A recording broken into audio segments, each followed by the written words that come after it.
Welcome to the 453rd episode of the Reading and Writing Podcast. Stay tuned for my interview with Shaun Hamill, author of the novel A Cosmology of Monsters. Stay tuned for the interview.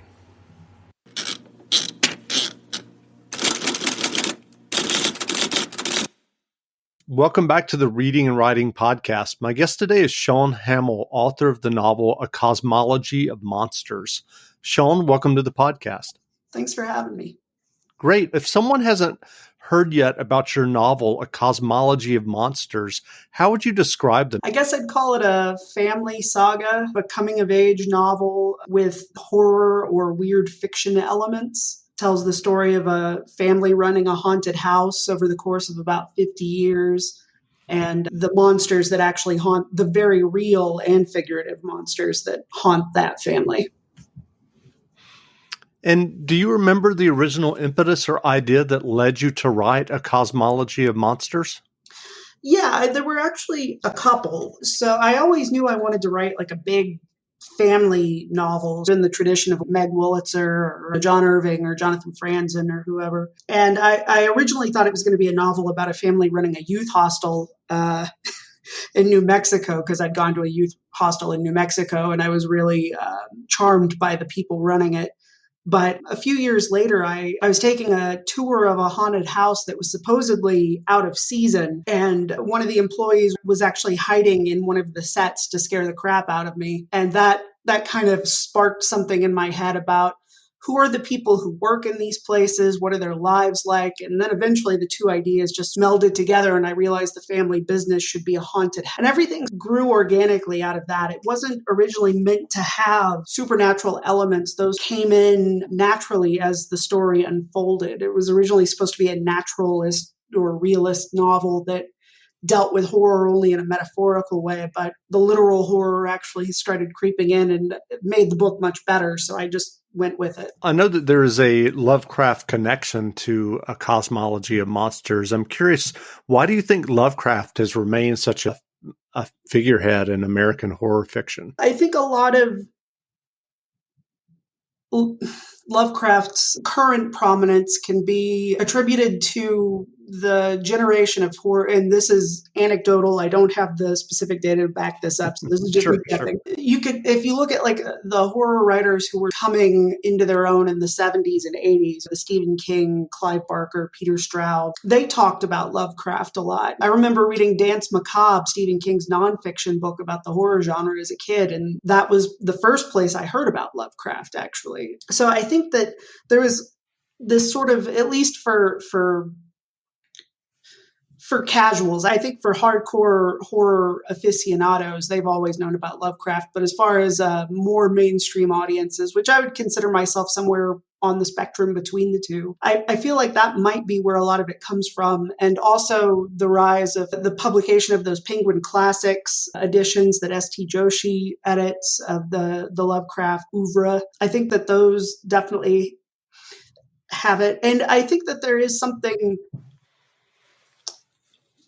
that feels completely new about Lovecraft when you put him in his time period, which is this sort of cosmic nihilism made literal with actual monsters. And his fiction can be very dry, but if for the patient reader who can also put up with some of the other more problematic aspects of his fiction,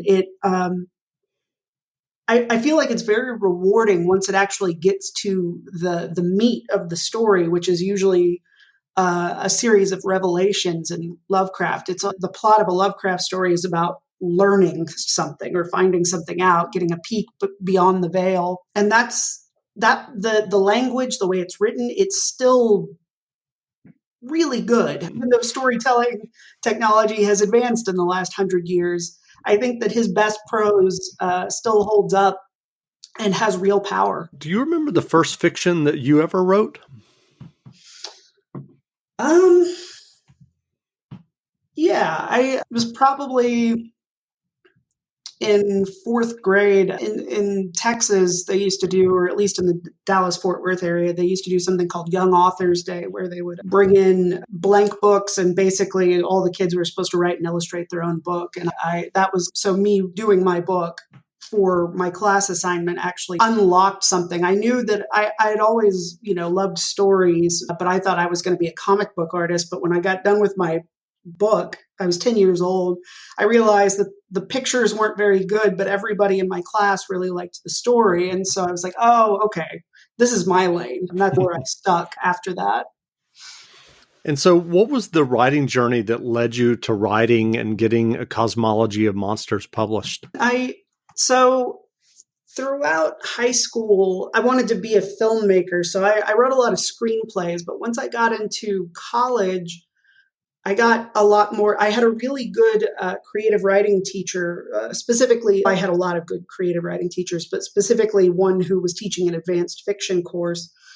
And that was the first time I really started getting handed literary fiction, like Laurie Moore, David Foster Wallace, stuff like that. She was the first. She was like, you've got talent, but this is the stuff you need to read. You can't just read this other stuff if you're serious about writing. And so I read everything she gave me, and I just kept working. I got bit by the fiction bug at that point and put filmmaking away because, again, I realized what I liked was writing the scripts. I didn't like directing. I didn't like acting or any of the rest. I just liked telling the story. So fiction on the page is the perfect place for me.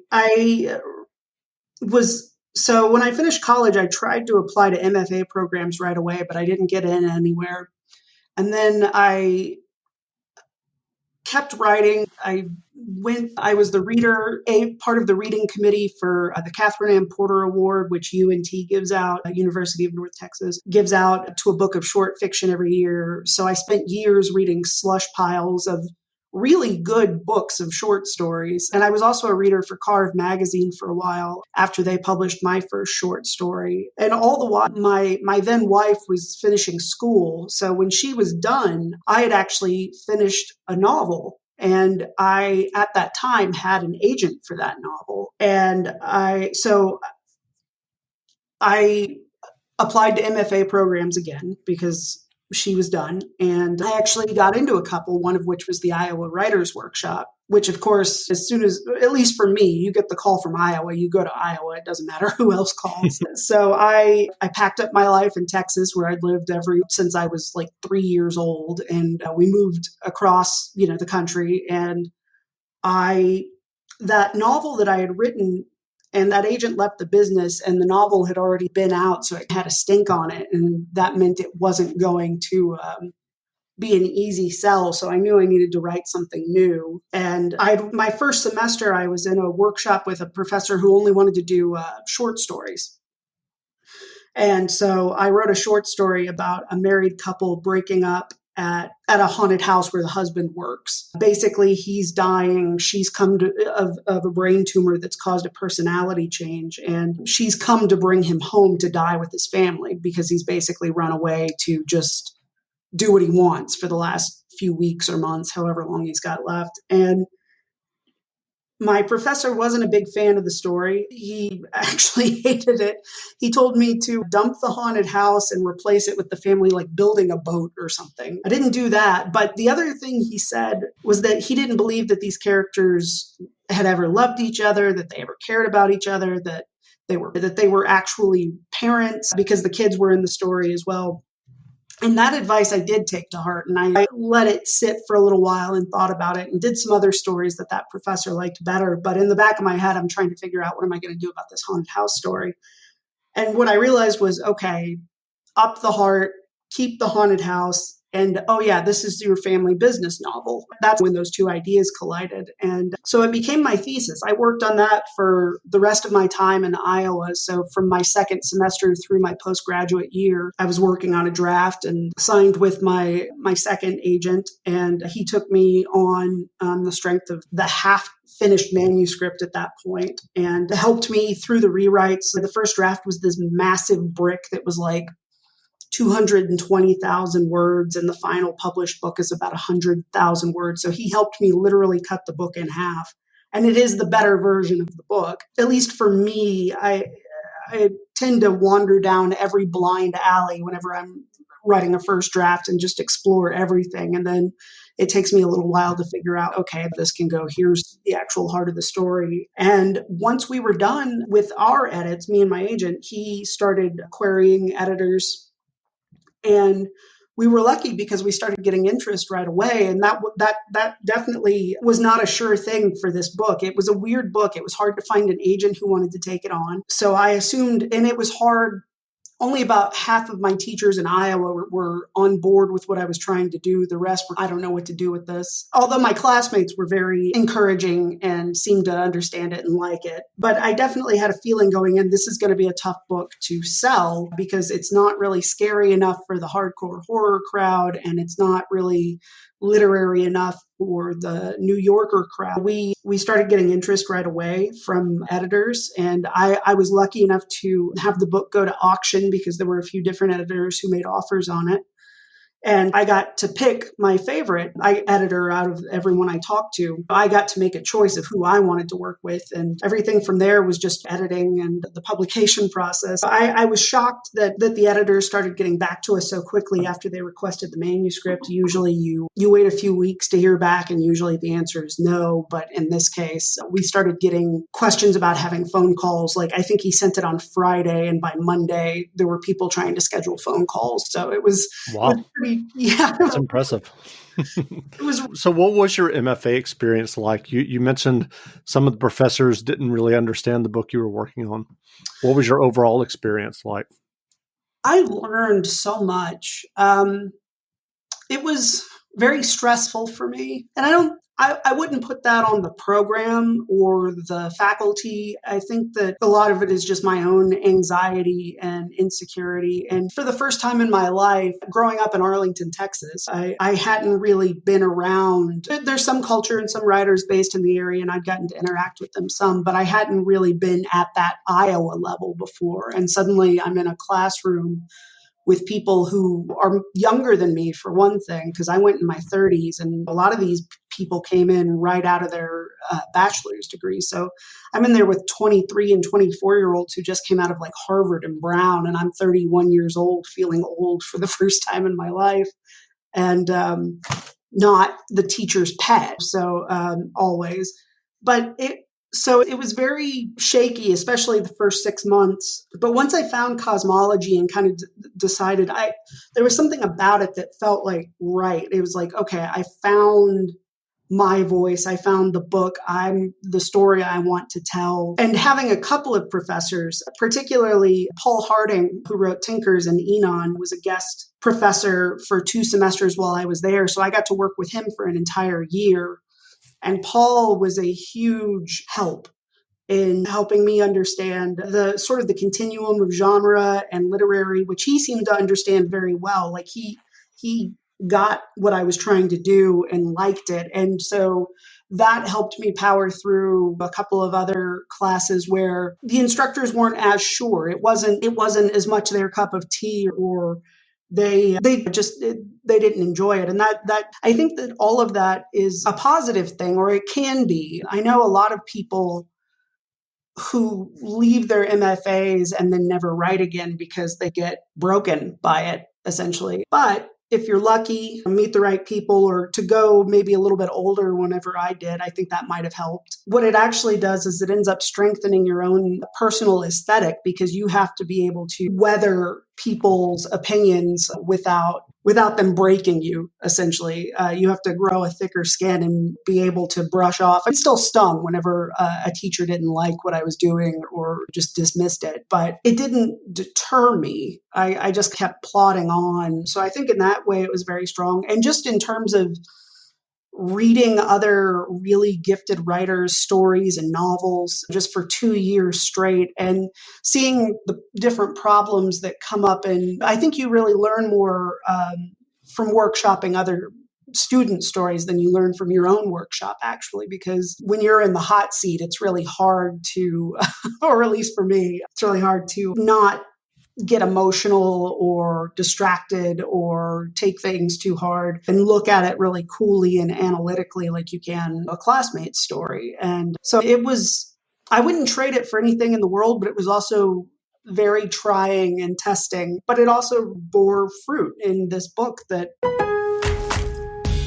Get your next job off to the right start at Lowe's during our Just for Pros event now through July 23rd. Save $70 on the Bosch Freak 18-volt 2-in-1 impact driver kit with bonus accessories. Was $219 and now just $149. Or get pinpoint accuracy with the new Bosch Blaze 165-foot laser distance measure with Bluetooth connectivity. Only at Lowe's. Shop in-store or online. Lowe's, the new home for pros. Valid through 7/23, U.S. only. This is Mission Control. The tallest, fastest, and longest steel coaster at Kings Island needs you. Must be able to handle a 300-foot drop and speeds up to 91 miles per hour while dodging meteors. No training required. Are you up for the challenge? Introducing Orion at Kings Island, one of only 7 gigacoasters in the world. Get the best deal on tickets at visitkingsisland.com. Not only did I think the fact that I went to Iowa helped me find an agent, helped the agent get the book to a large publishing house. So it's been a gift. And I think there are a lot of worse things somebody could do with 2 years of their life than spend it with other people who think that writing and books are the most important thing in the world, if you can afford it or if the program's going to pay for you. Sure. Are there writers or books that inspired you on your writing journey? Yeah, Stephen King was a big one whenever I was first graduating from chapter books to grown-up novels. He was a big dipping the toe in kind of writer who I've stuck with over the years too as a favorite. Also Anne Rice's stuff, especially the stuff she was doing in the 80s and 90s. I think she perfected this damned narrator trope that I found very intriguing and that I borrowed as the voice, toned down somewhat, as the voice of Noah Turner in Cosmology. And then as I got a little bit older, John Irving's The World According to Garp, I read that in high school, and that I knocked my socks off, as did Birds of America by Lori Moore. Each one of those, it was like, oh, books can do this? Like every time it was like another door opening. I felt the same way the 2 months it took me to work my way through Infinite Jest. Like I would never write a book like that, but it still was just like it was like watching, I don't know, like an athlete at the top of their game, essentially, and realizing that language is capable of so much more than I had even realized, and that I'm still, learning from that. I think those are some of the markers. I think Donna Tartt, too, in my 20s. I didn't read her until after her second book came out, The Little Friend, and seeing that sort of literary page-turner combination of the best of genre and of literary sensibilities, and being like, that's it. That's what I want. That's what I want to read. That's what I want to write and what I'm reaching for. Obviously, I don't think I'm at that same level, but I think that's one of those. Oh, and Jonathan Strange and Mr. Norrell is the other big one. I think that's one of those books that has, I think the term is like illusion of depth, where it feels like a whole world has been created. And I don't know how much of that really translates into my fiction, but it's a book I go back to over and over again because of the world building and the dark wonder inherent to that particular book. Stephen King, and reading him in your formative years and then continuing to read him, how did that feel when you saw the glowing review that he gave for your novel? That was maybe the best part of the whole process of publishing. It was really cool because what happened was my agents and editors asked me for my wish list of blurb writers. And so, of course, Stephen King was at the very top of that list. I didn't think we'd ever get it, but my book's publicist at Penguin Random House, or rather, I think she's at Penguin Random House. I'm not sure how with the sub branches, since Pantheon's part of the But so anyway, but the book's publicist just happened to be friends with Stephen King's publicist. And so she got his publicist interested in the book. And when she read it, she then told her boss about it, and he agreed to read it. And at that point, that would have been enough, just knowing he was going to read my book. And that's what I would, what I told my wife, whenever we found out, was this is enough. He's not going to blurb it. But it's so cool that he's even going to look at it. But the crazy thing was he kept emailing my publicist. He was traveling the week he was writing it. So he would email her and be like, don't worry, I'm still reading. I'm enjoying. I just need a little bit more time.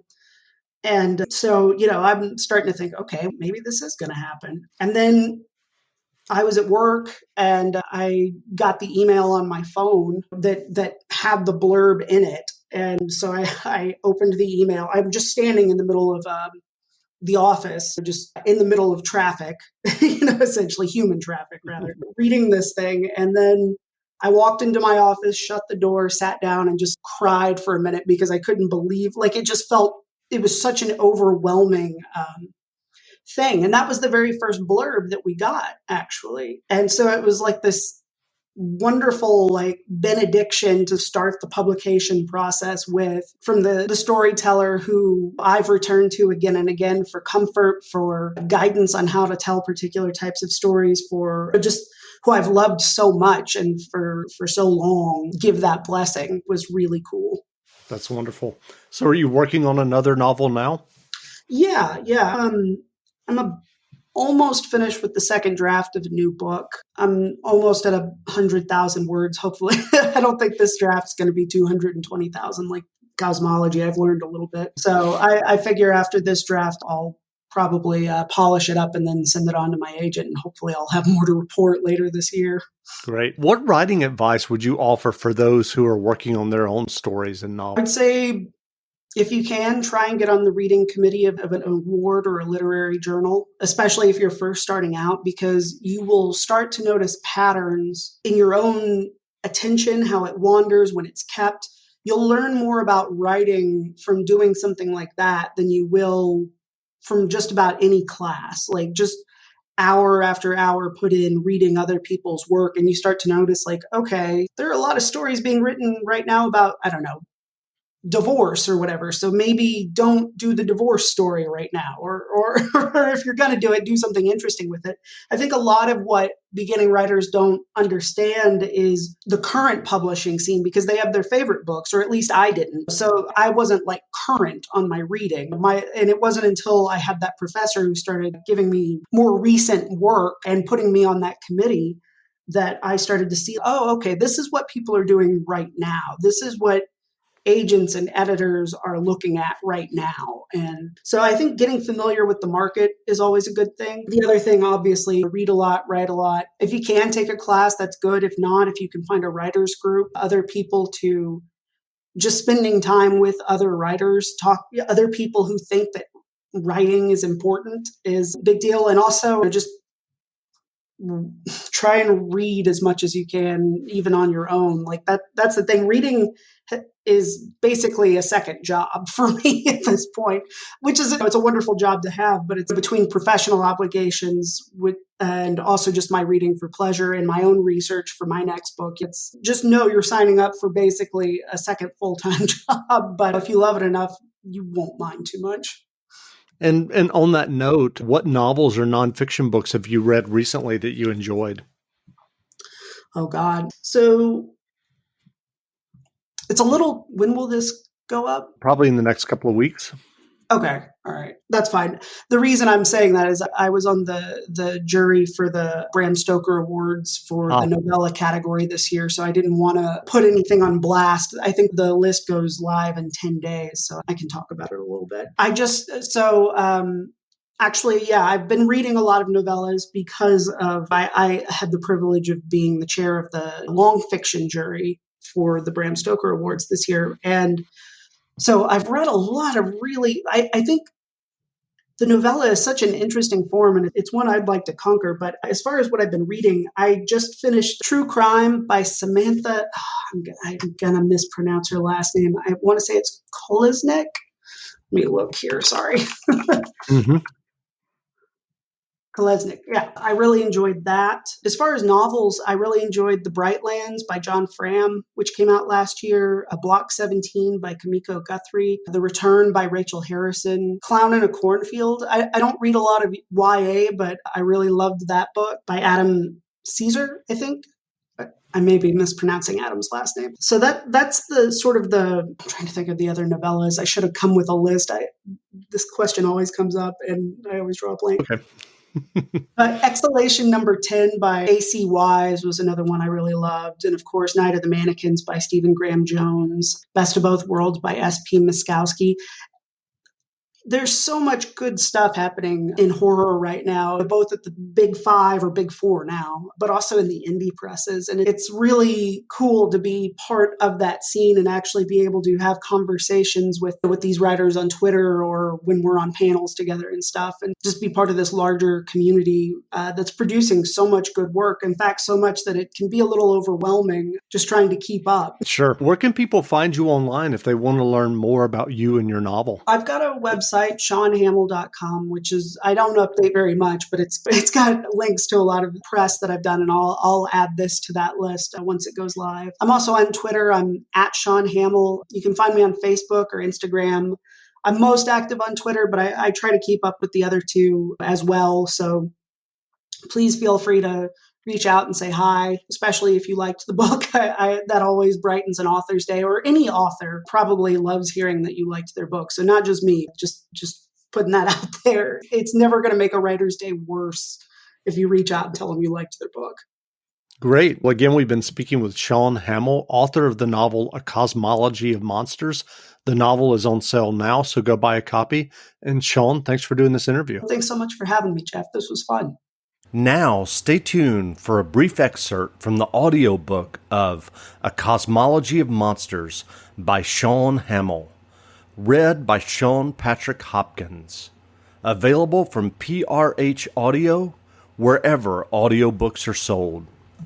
Like me, my mother was born somewhat late into her parents' marriage.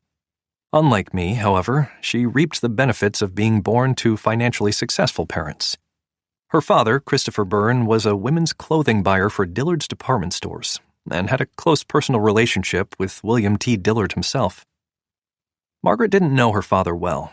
She thought of him as a handsome stranger who smelled of cigarettes and who always brought home gifts from trips to New York, mostly original cast recordings of the Broadway musicals he saw while away, but she never wanted for anything. She grew up in a big house in the suburbs of Memphis, Tennessee, and always had a generous allowance, nice clothes, cars, and, when the time came, tuition at her parents' alma mater, Tilden University, a small conservative Christian school in Searcy, Arkansas. "You'll never have to worry about money," Margaret's mother told her. And in 1965, that seemed true. My grandfather had been so successful at Dillard's that, in 1966, as my mother matriculated for her freshman year of college, he left the company to open his own store. However, by the winter of 1967, the store was off to a slow start, and in the summer of 1968, while Margaret was home for summer break, her mother broke the news. The store was failing. The Byrnes would pay Margaret's tuition for another year, but would have to take away her car, her monthly allowance, and the dorms. When Margaret reminded her parents that she would need at least 2 more years to finish her bachelor's in English, never mind her master's in library science, her mother said, "I'd suggest you speed up work on your MRS before you worry about your BA." Only somewhat daunted, Margaret did her best with a near-impossible situation. When she returned to Searcy in the fall, she'd secured a job at Bartleby's, the town's only bookstore, and rented a room from the owner, Rita Johnson, a widow whose only religion was the written word and whose politics were more Betty Friedan than Richard Nixon. Mrs. Johnson lived in a cozy 2-story house near campus, charged a pittance for rent, and laid down almost no rules. She didn't care what hours Margaret kept, as long as she didn't bring boys to the second floor of the house, and Margaret could use the TV and the record player as much as she wanted, as long as she kept the volume low. All of this new freedom was an abrupt, almost startling change from the stringent rules of the old residence hall. Margaret had never wanted to come to Tilden, with its mandatory signed morality pledges and heavily enforced attendance at Sunday morning worship services. She'd enrolled because it was the only school her father would pay for. She'd suffered through all the religious ritual in the hopes of a college degree, a career, and a life of her own.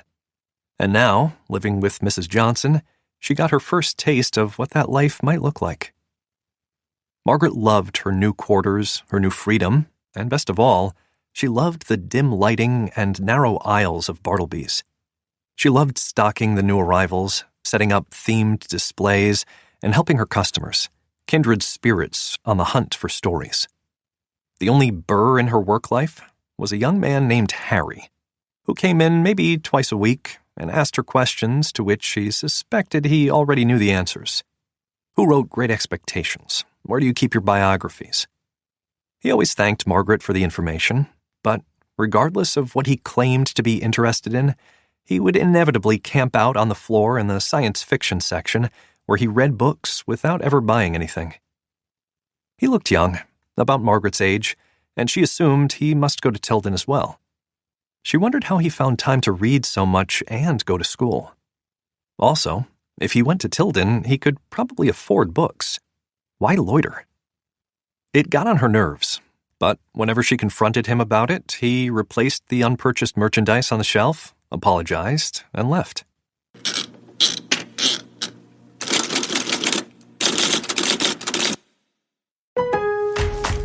Here's a pro tip. You won't want to miss the Just for Pros event at Lowe's, now through July 23rd. Power all of your toughest jobs and save with guaranteed tough DeWalt power tools.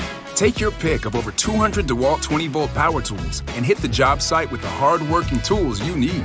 And while you're at it, add some new DeWalt accessories to your toolbox. Visit a Lowe's store today for the largest selection of DeWalt power tools and accessories. Lowe's, the new home for pros. Valid through 7/23, U.S. only. There's more fun than ever as Cedar Point throws its biggest party ever now through August 15th. Witness the park's 150-year history in a spectacular nighttime parade. Enter every day for your chance to win a ticket of a lifetime. Ride on Snake River Expedition and taste your way around the point. Don't miss this once-in-a-lifetime celebration. Get your tickets at cedarpoint.com. No purchase necessary. Open to legal residents of the 50 United States and the District of Columbia who are 13 years of age or older. Void in Florida, New York, and where prohibited. Visit ticketofalifetime.com. Sponsor Millennium Operations, LLC, doing business as Cedar Point.